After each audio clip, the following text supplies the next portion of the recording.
é desconstruir a noção de masculinidade, né? E destruindo a noção de masculinidade, tornando que toda atitude do homem hoje em relação à mulher é machismo, então ele tira, essa é uma estratégia, logicamente, do inimigo, de Satanás, de transformar a sociedade numa outra coisa que não é do plano de Deus. Agora, vamos orar primeiro, para a gente poder entrar nesse assunto. Nós vamos falar bem especificamente sobre essa questão do machismo, e nós temos atitudes viris e másculas, né? É diferente, tá? Quero colocar aqui esse contraponto. Vamos orar. Senhor, eu te louvo porque o Senhor é bom e nós tivemos uma semana abençoada. Nós tivemos uma semana que realmente vimos a tua mão operando na nossa vida, vimos a tua mão operando ao nosso redor, no nosso país, e nós queremos te agradecer, Pai. Eu peço, em nome de Jesus, que o Senhor fale conosco, nos oriente na tua palavra, que o Senhor nos faça olhar para essa palavra, que é diretiva para a nossa vida, e nós tenhamos, Senhor, a direção do Senhor, e que possamos ser tocados para poder mudar nossas atitudes e ver, ó Pai, no que nós estamos precisando mudar. Nós precisamos ser transformados a cada dia pela tua palavra. Em nome de Jesus, amém. Você já sabe quem está na sala aí? A gente dá um bom dia? O Leonardo. Tá, Leonardo, bom dia. Deus abençoe. O Michael mandou um recado para mim aqui. Não sei se tem outros mandando, dizendo que não poderia participar da aula hoje, mas estaria depois assistindo no YouTube, tá? E como eu falei, nós temos hoje uma presença aqui, que é o irmão Tito. Está aqui conosco, não vai aparecer na câmera, né? Mas está aqui presencialmente assistindo com a gente, tá bom? Então, hoje, nós estamos já com uma pessoa aqui. E você pode participar também. Então, nós temos 6 lugares aqui na sala. 6, dá para suportar 6 aqui com distanciamento, né? Você pode vir participar presencialmente também e também dos cultos, tá? Você pode estar vindo, tá? Aumentou a capacidade, está bem seguro, tá? Vindo com máscara, tá? Mantendo o distanciamento, mas nós estamos participando, ok? Então, vamos lá. A pergunta é, a Bíblia é machista? Né? Porque o movimento feminista, ele acusa a Bíblia de machista, né? Nós vamos ver esse conceito, vamos trabalhar isso aí, vamos até de uma forma a defender a fé, a defender a posição bíblica, né? No caso, uma posição apologética. Então, nós podemos defender a nossa fé. Então, vamos lá. Qual que é o objetivo dessa aula? Então, a Bíblia é acusada pelos seus opositores de ser um livro machista. Com isso, acusam Deus de machista. Isso é verdade? Ser machista é o plano de Deus para o homem? O que vocês acham? Né? Com certeza, não. Ou o ser macho, no sentido de assumir na sua totalidade as responsabilidades de ser homem, segundo o propósito dele. Né? O plano é ser machista? Ou é ser macho nesse conceito que eu estou colocando de assumir responsabilidades? Né? E nós vamos olhar para Jesus. Jesus é o nosso exemplo de masculinidade.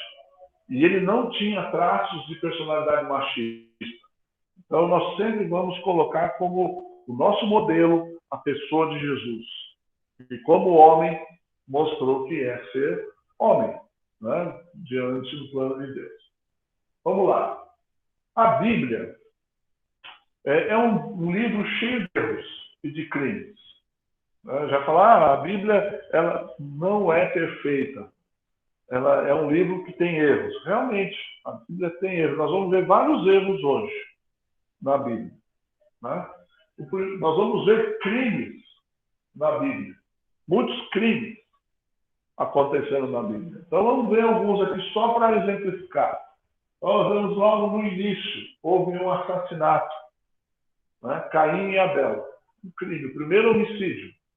né? Já é um crime, a Bíblia já narrando o erro. Nós vemos um crime de fraude, né? Hoje o termo atual, jurídico, é falsidade ideológica, né? Qual foi? A fraude de Jacó se passando por Esaú. Então, a fraude, a falsidade ideológica contra o irmão e o pai. Esaú, Isaac e Jacó. Jacó se passando por Esaú para poder ganhar do pai a bênção da primogenitura, né?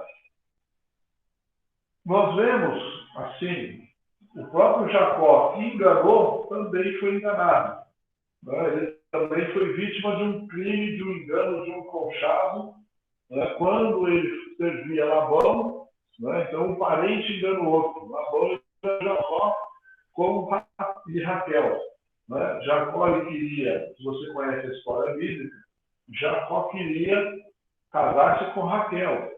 Então ele fez um trato com Labão. Só que Labão, no primeiro momento, enganou ele, deu ria. Então, ele estava tão bêbado, tão alterado, que ele nem percebeu que estava indo na lua de mel com a mulher errada. Olha a situação do camarada, né? Por isso que a Bíblia manda a gente o quê? Não se embriagar com vinho, mas encher com o Espírito Santo. Aí que está as consequências. Pode cair nesse erro, né? Deixa eu ajeitar o microfone aqui.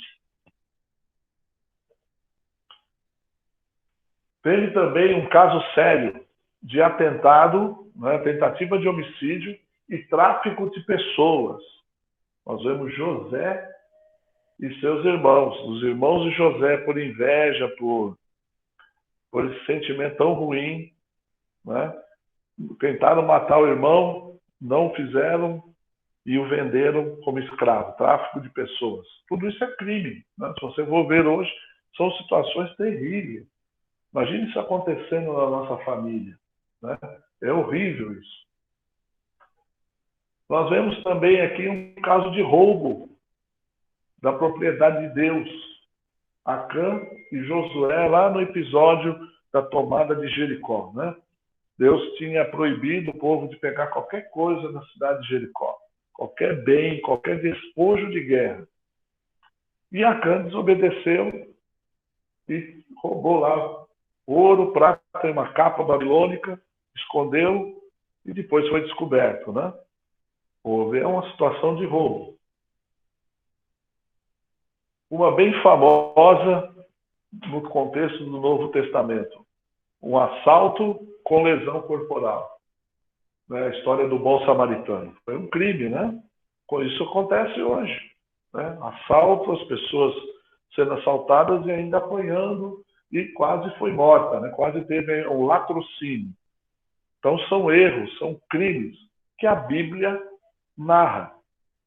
Dentro desses crimes, aí também vai entrar a parte do machismo ou do crime contra a mulher.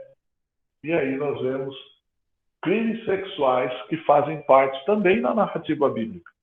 A Bíblia descreve fatos que são terríveis contra a mulher que é fruto de uma atitude machista. Vamos ver alguns? Estupro com vingança cruel. Diná e Siquém. Quem é Diná? Geralmente, nós lembramos das 12 tribos de Israel, que são descendentes dos 12 filhos de Jacó. Só que o Jacó não teve só 12 filhos. Ele teve também uma filha, chamada Diná. Então, Jacó teve 13 filhos, na verdade. E Siquém, que era um príncipe daquela região, ele se apaixonou por Diná e ele não quis esperar o casamento, ele foi e estuprou Diná.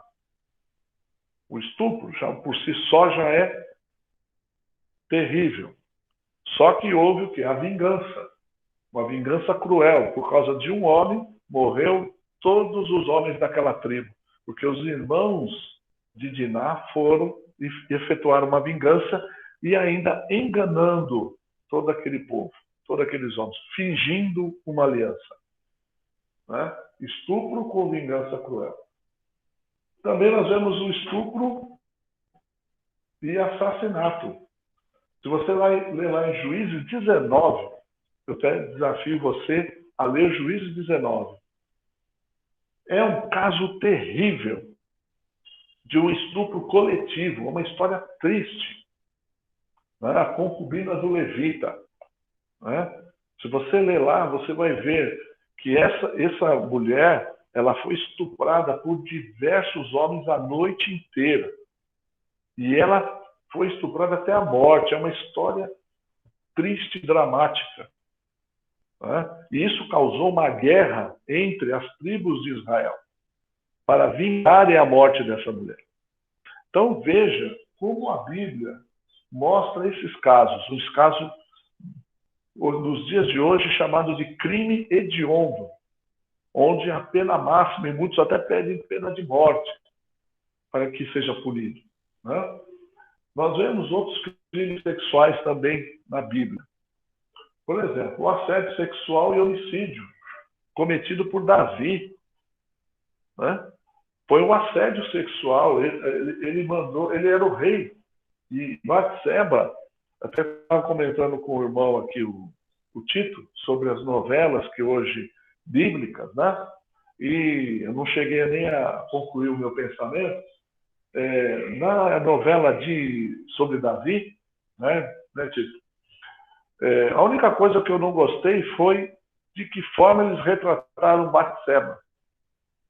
Porque se você olhar na novela, você vai ver uma Batseba num perfil que não era o perfil da Batseba bíblica. Uma Batseba que já tinha já era caidinha por Davi.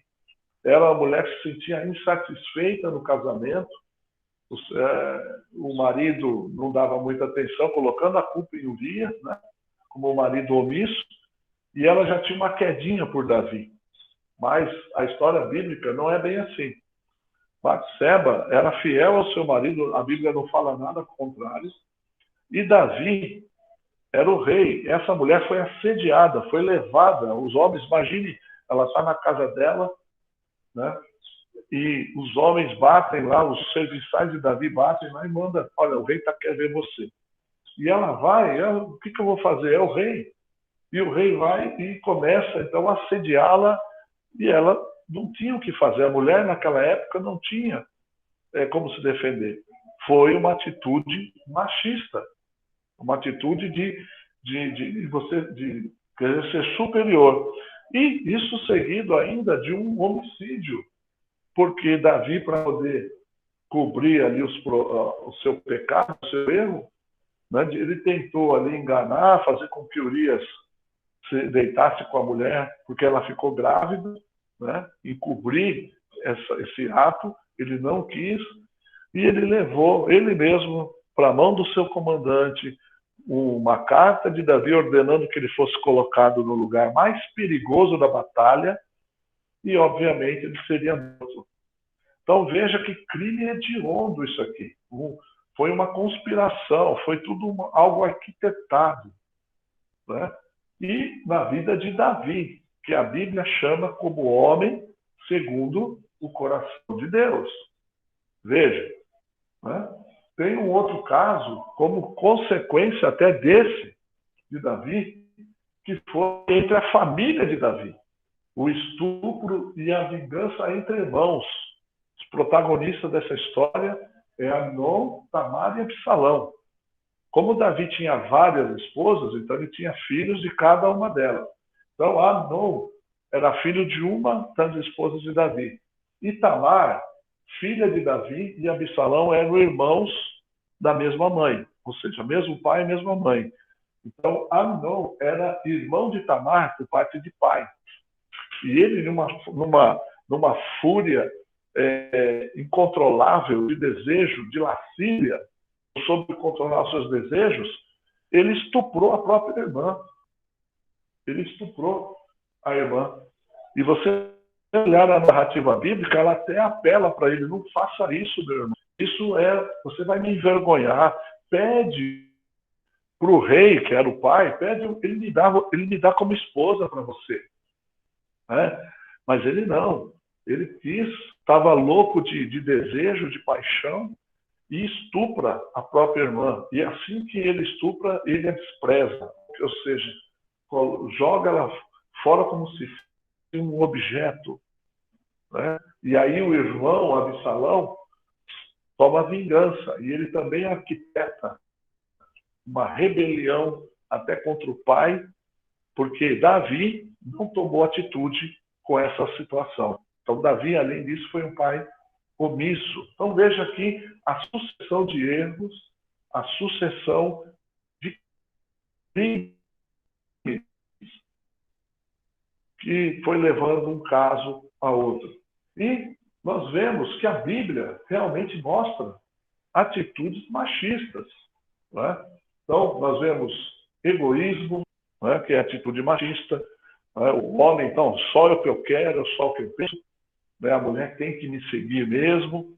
Nós vemos homicídio, no caso aí, feminicídio, que eu mostrei para vocês, situações tristes, violência, que leva né, a mulher a apanhar, a mulher ser usada como objeto, abuso sexual, né, desvalorização, a mulher sendo desvalorizada, abandono, desrespeito, entre outras coisas.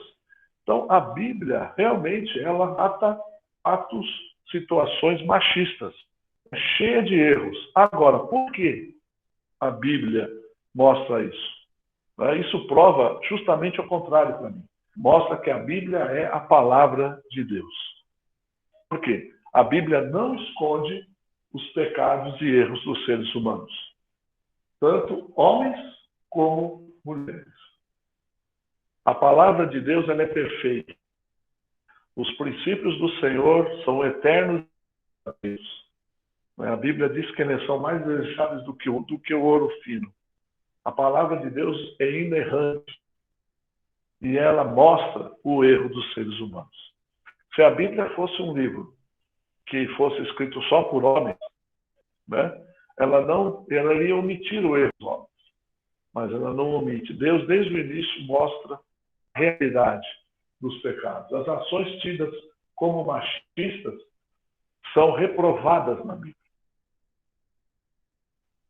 Eu mostrei aqui todas essas atitudes, todos esses crimes, mas eles tiveram a devida punição. A justiça de Deus veio sobre essas questões. Né? Então, nós não podemos esconder os nossos erros. A primeira coisa que nós, como homens, temos que fazer, nós vamos trabalhar isso num outro momento mais específico, nós temos que assumir a nossa responsabilidade, inclusive a responsabilidade dos nossos erros. Ser homem é isso.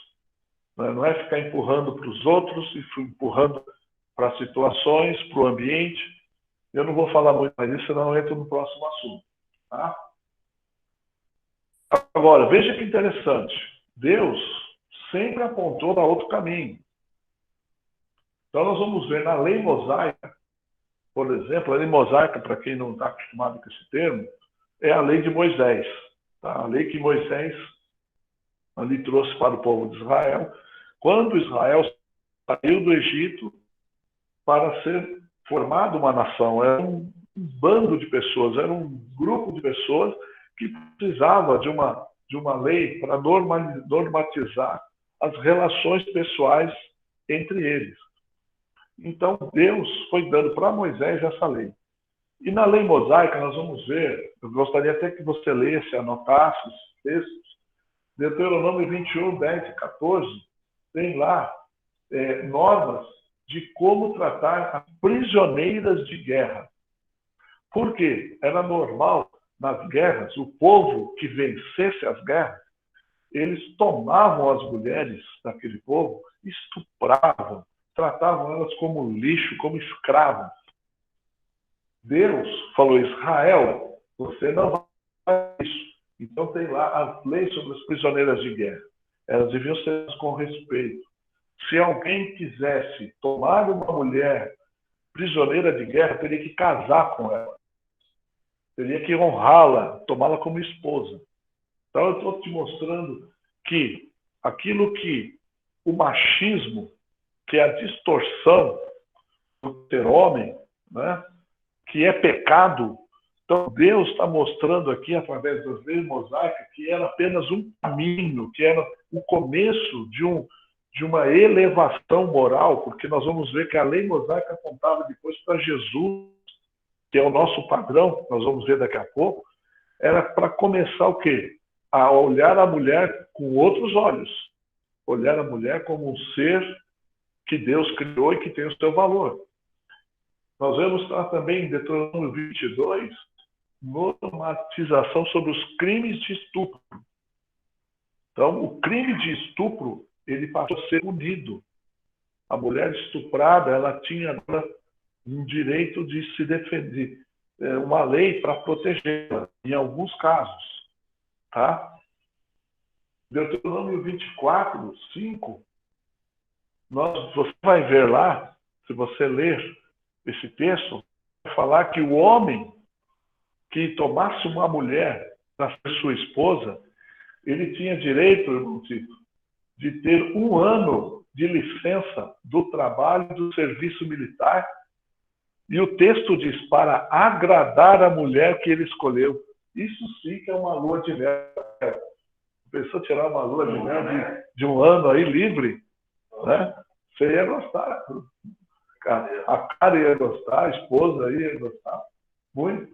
Né? Então, veja, é a preocupação que o homem tinha que ter, o recém-casado, de agradar a sua mulher. Então, ele tinha uma liberação de 1 ano para poder fazer isso. Olha, isso é pensar em quem? Na mulher. Né? Em Juízes, no capítulo 4 e 5, nós vemos uma mulher que lidera Israel na batalha, que é Débora. Então você já vê que Deus vai colocando mulheres em destaque. Falando de mulheres de destaque, nós vemos a figura de Raabe, de Ruth e de Batseba. Né? Raabe era uma prostituta em Jericó, uma mulher que vivia da prostituição, mas pela fé no Deus de Israel, ela recebeu redenção. Né? Nós vemos, vou voltar aqui.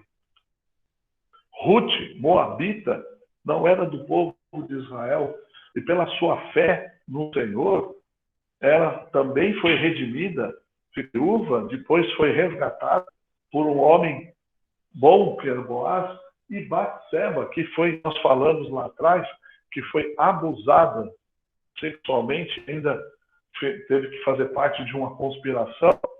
São 3 mulheres de destaque na genealogia de Jesus.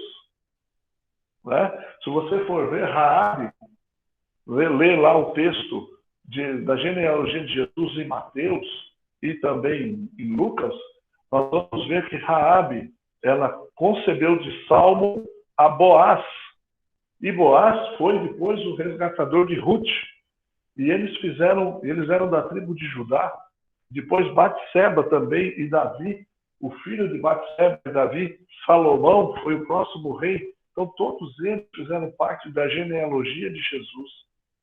Jesus usou essas mulheres que, para a sociedade, para os homens, muitas vezes, com atitudes machistas, as desprezavam. Você está entendendo o raciocínio? Depois nós temos também a rainha Esther. Esther usada no momento de crise, no momento em que o povo judeu ia ser totalmente destruído ali no meio da nação naquela época, os caldeus, né, os médios e os persas. Esther foi ali usada no momento estratégico para influenciar o rei e para tirar essa maldição de sobre o seu povo.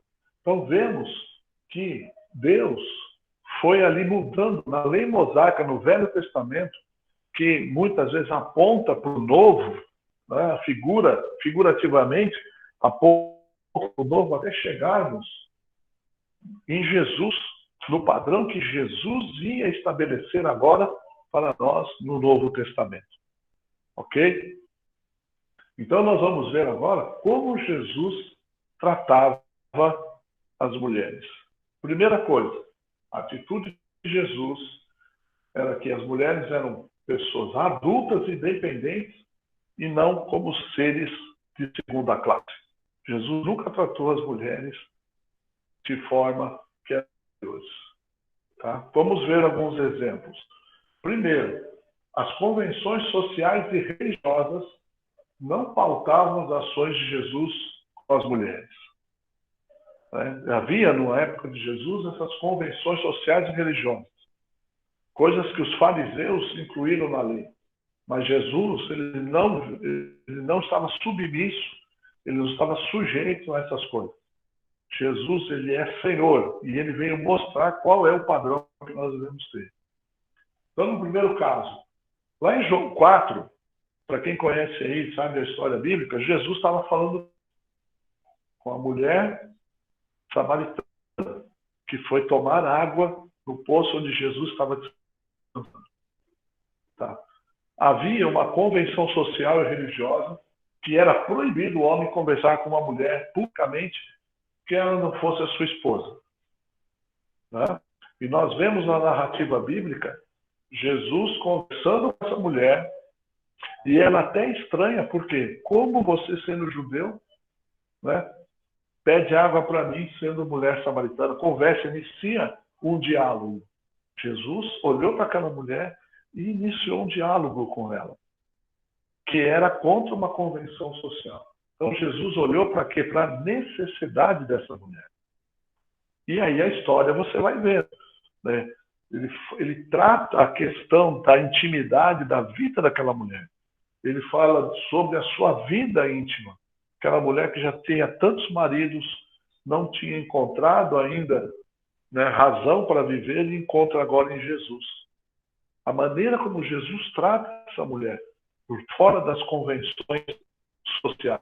Ou, por exemplo, uma mulher com fluxo não ou seja, uma mulher uma mulher em período de menstruação, ela não precisa ser tocada nem pelo marido, porque o marido é extremamente imune.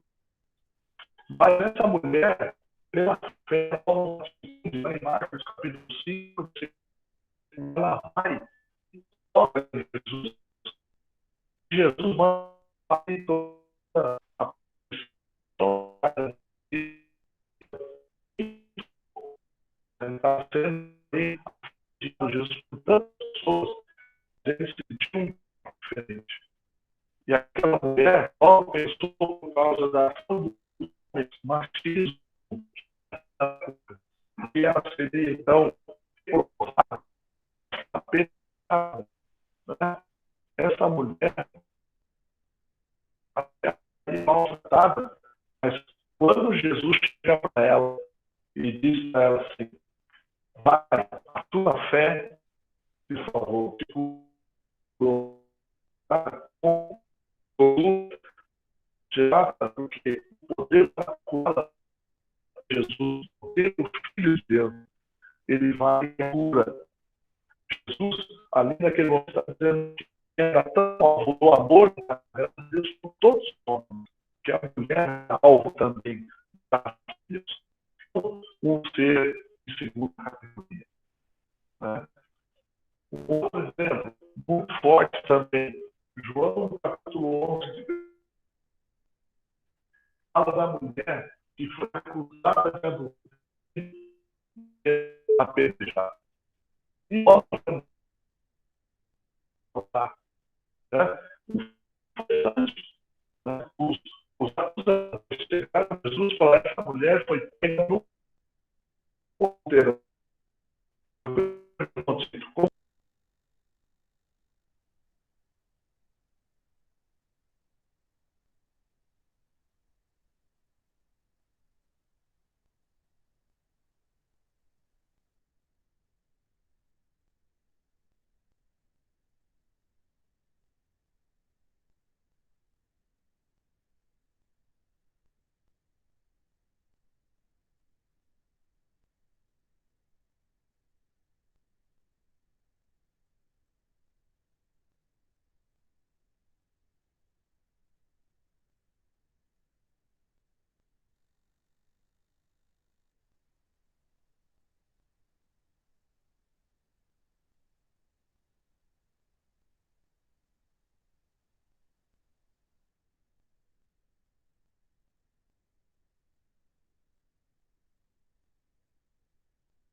3 filhos, né? A esposa ali com toda a responsabilidade sobre os filhos, não deixando escapar aqui, segurando a bolsa e tal, e o marido indo na frente. Eu vi isso. Qual seria a atitude correta aí, irmãos? Estar junto com a esposa, ajudando, contribuindo. Isso não é honrar. Deveria honrar. Nós temos que honrar a nossa esposa. Tem uma coisa que parece tão simples ou tão insignificante, né? Eu, quando eu vou andar com a minha esposa na rua, eu sempre coloco ela do lado de dentro da calçada. Eu aprendi isso. É uma forma de protegê-la de algum carro, de alguma situação. Mudou de calçada, vai para o canto aqui. E eu fico exposto. É uma coisa assim. Eu aprendi. É um hábito. São coisinhas assim que você honra a esposa, né? Então, veja, maridos, honrem a sua esposa. Sejam compreensivos no convívio com elas, né? A Bíblia diz que em outra versão, essa é uma versão mais atual, nova versão transformadora, mas na versão corrigida ou na atualizada, diz que nós devemos coabitar com elas com entendimento. Porque coabitar é viver junto, conviver com elas com entendimento, ser compreensivo. Nós temos que buscar uma convivência pacífica com a nossa esposa, valorizando isso, né? Pois ainda que seja mais frágil que vocês. Esse texto as feministas detestam. Elas odeiam esse texto. Mas eu quero trabalhar esse texto, essa parte mais frágil que vocês, mostrar numa outra perspectiva daqui a pouco. E olha o que é mais importante. Já até sublinhei ali. Ela é igualmente participante da dádiva da nova vida concedida por Deus. Por que você tem que tratar a sua esposa com honra? Porque antes de ser sua esposa, antes de ser filha de alguém, antes de tudo, ela é filha de Deus.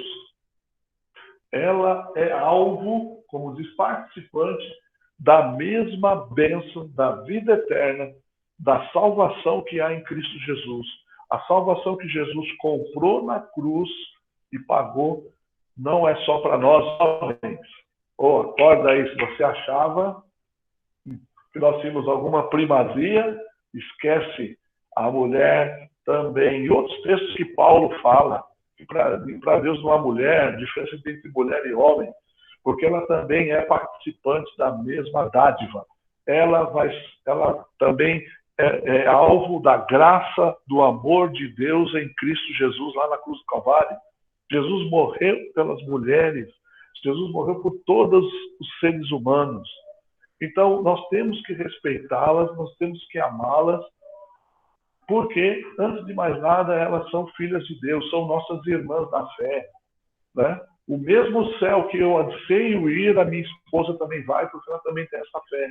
Até brinco com ela, olha, chegou lá no céu, esquece, hein? Não sou mais seu marido, hein? Brincando, né? Nós temos um compromisso aqui, mas lá no céu eu vou buscar eu vou querer conhecer tal lugar, você vai onde você quiser. É o mesmo céu. Então veja que Pedro diz, ela é participante dessa dádiva, nós temos que tratá-la com respeito, né? Cada alma que nós devemos olhar com esse amor, com a compaixão e pregar o evangelho, Deus amou as mulheres, amou a nossa esposa da mesma forma. Então, se eu trato um homem como alvo da graça de Deus, eu tenho que tratar uma mulher também como alvo da graça de Deus. E a parte final diz, trate-na de maneira correta para que nada atrapalhe suas orações. Se você não tem esse convívio com a sua esposa, não adianta você orar não, viu?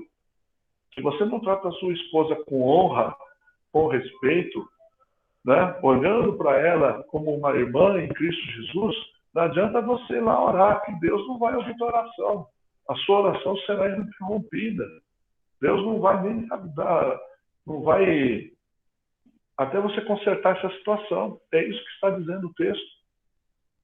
Como é que eu posso orar tratando mal um irmão, uma irmã em Cristo? Eu tenho que rever minhas atitudes. Eu tenho que rever minha postura. Eu não posso ser machista. Está vendo como a Bíblia não é machista? Que a Bíblia ela não fortalece uma atitude machista. E outra coisa, e aí que nós vamos entrar. Fragilidade não é sinônimo de fraqueza. Tá? Tem mais alguém que entrou na sala aí? Não, só o Leonardo. Tinha caído, mas voltou. Então tá bom. Fragilidade, meu querido, não é sinônimo de fraqueza. Porque é o que eu falei, as feministas não falam, a mulher é sexo frágil. Não é isso? Fraco, né? Como fraqueza. Não. Frágil significa que deve-se ter cuidado no trato. Tem que tomar cuidado. Você tem que tratar com respeito, com todo cuidado, porque ela realmente, fisicamente, na sua estrutura, ela é mais frágil, mas fraqueza é quando não se consegue cumprir o seu propósito. E a mulher, ela consegue cumprir o propósito que Deus deu para ela. Eu vou mostrar aqui a diferença, tá? Algo interessante. Provérbios 18, 22 diz: o homem que encontra uma esposa encontra um bem precioso e recebe o favor do Senhor. A esposa é bênção, primeiro. Tá? Está aqui o texto. E lá em Provérbios 31, eu quero que você leia, 31, capítulo 31, versículo 10 ao 31, mostra ali uma mulher. Que tipo de mulher mostra ali? Uma mulher empoderada, como hoje, né? Empoderada e com competências para, veja lá o que nós vamos dizer aqui. Ela tem competência para ter a confiança do marido na gestão dos negócios da família, versículo 11. Então está aí meu desafio para você. Leia Provérbios 31, versículo 10 e 31. E analisando em cima desse texto, desse ponto que eu vou destacar. Mulher com competência, ela tem confiança do marido na gestão dos negócios, versículo 11. Ela cuida, tem competência para cuidar de logística. Né? Quem não sabe logística, o que é? É o trânsito de mercadorias, trânsito de serviços, né? É a organização de um processo de serviço, ou de venda, de compra. Olha só, habilidade, recursos humanos e treinamento, no versículo 15. Mas se você ver lá, diz que ela acorda cedo e dá tarefas às suas empregadas. Ou seja, é alguém que, primeiro, para você mandar fazer algo, você tem que saber como fazer. Né? Eu aprendi isso. Se eu estou te dizendo para alguém como fazer alguma coisa, eu tenho que saber fazer. Faz assim, assim, assim. Né? E ela treinava, mostrava como fazer para a sua serviçal. Então, era uma mulher que tinha habilidade nos recursos humanos e em treinar as pessoas para a realização das suas tarefas. Era também uma mulher com conhecimento do mercado imobiliário. Era uma negociadora do mercado imobiliário. Lê lá na Bíblia, versículo 16. Tinha também conhecimento no mercado de investimento. Era uma investidora. Se fosse nos dias de hoje, era uma mulher que sabia operar na bolsa. Não só na bolsa do marido, pegando dinheiro, mas na bolsa de valores. Sabia também operar no mercado de investimento, de ações. Né? Seria uma mulher nesse contexto. Era uma empreendedora social e trabalhava no voluntariado.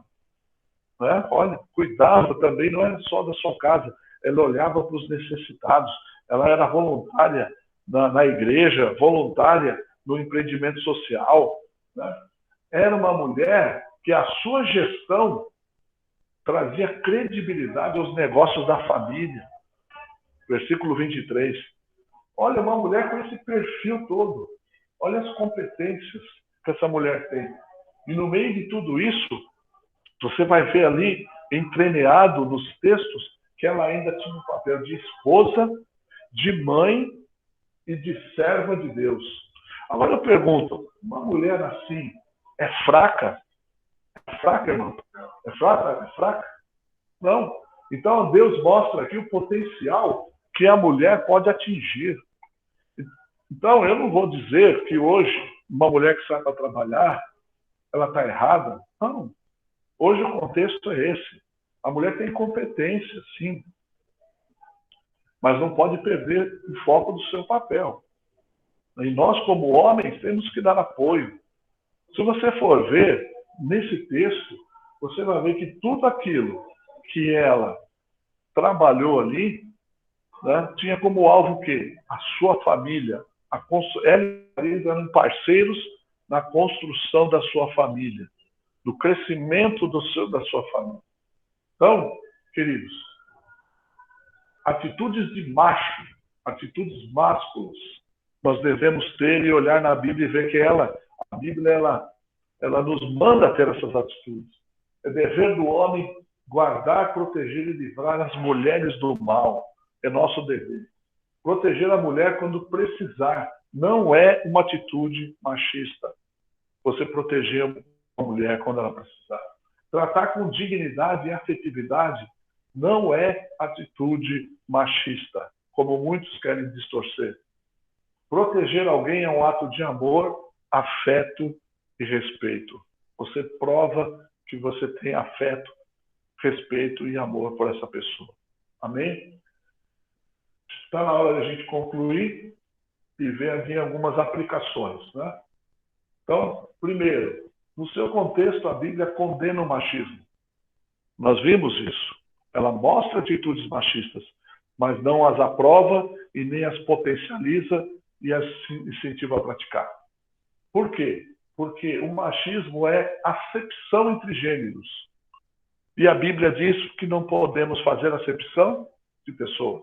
É pecado, né? O que é acepção de pessoas? É o pecado. Tudo aquilo que é atitude machista, egoísmo, violência, abuso, é pecado. Isso tem um nome, pecado. E é o pecado que nos separa de Deus.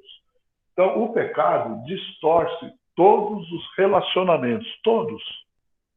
Tá? E a começar pelo do homem e mulher com Deus.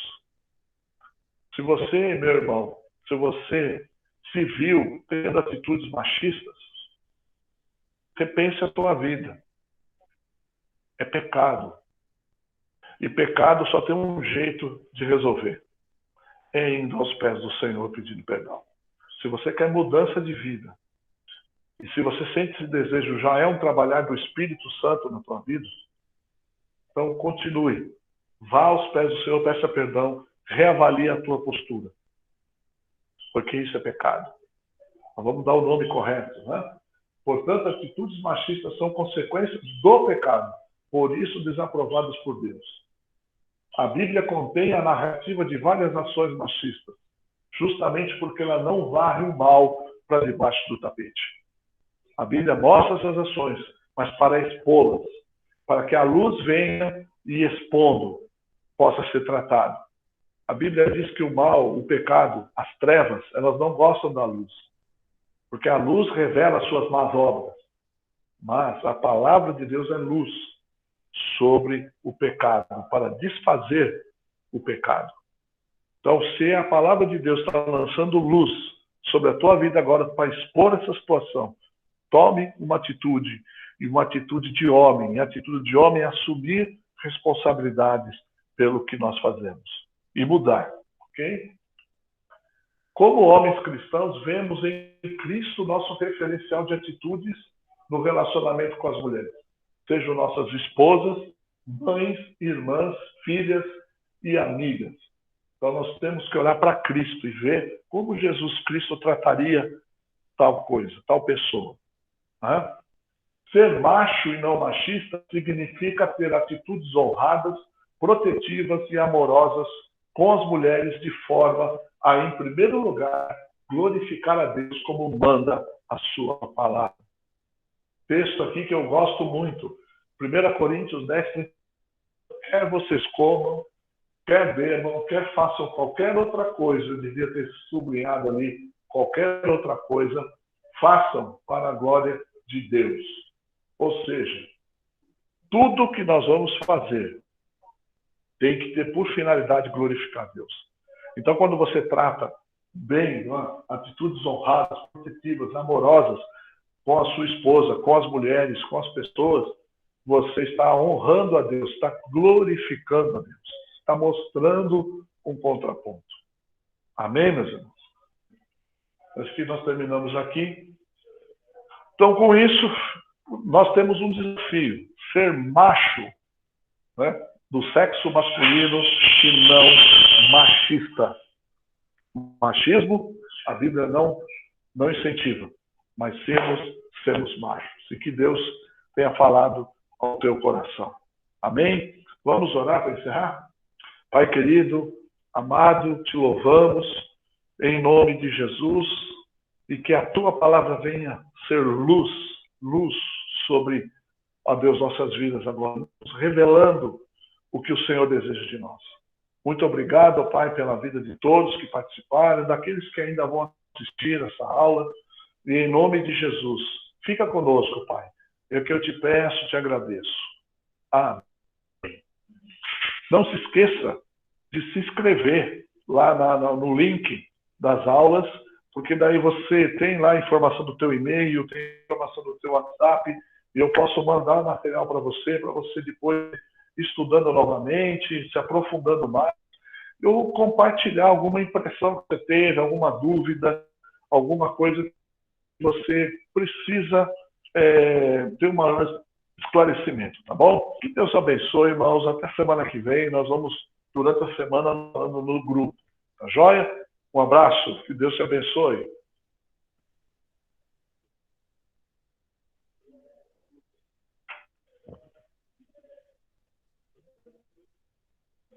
Estamos no ar ainda? Estamos no ar ainda, mas está finalizando.